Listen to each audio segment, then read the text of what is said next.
watching News 8. I am pleased to be joined by Dr. Rachel Farkas, who is an oncologist and breast surgeon. And we're continuing our conversation around breast cancer awareness during the month of October. Doctor, thanks for a few minutes.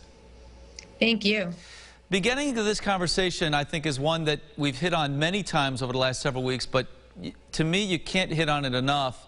This notion of getting your mammogram. We've talked about during the pandemic how some have delayed that procedure. Now is the time to take action, right?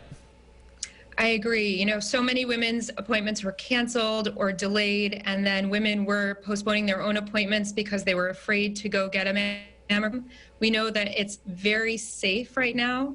Our imaging facilities are all open and accepting phone calls, and I think that everyone should get their mammogram back on schedule. If you haven't had one this year, please call to schedule one. Obviously, a mammogram is the first step here. It gives us information as it relates to a potential diagnosis. But then that next step shouldn't be delayed either, correct? Yeah, so if there is an abnormal finding on your mammogram, you know, the next step is to see a surgeon. And we are happy to welcome you into our office.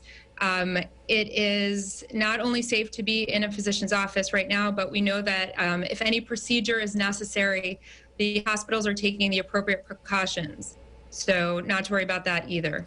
As a breast surgeon, I'm wondering if you can illuminate how these types of procedures are different than, say, other types of procedures that a patient might consider, and particularly in terms of learning about what the options are. Yeah, so with early stage breast cancer in particular, there are a lot of options. You know, broad strokes, it can be as conservative as a small lumpectomy or as grand as a mastectomy or a bilateral mastectomy.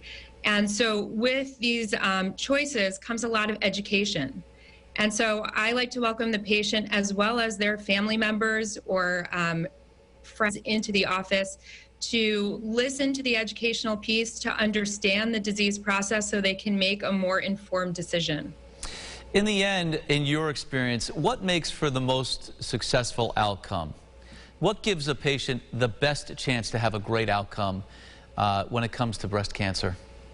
I think that the patient's own wellness actually gives them the best outcome. And so whether that is confidence in their surgical decision or being at peace with the treatment that they've decided or their treatment course, I think that when someone feels confident and empowered with their decision, they have the best outcome.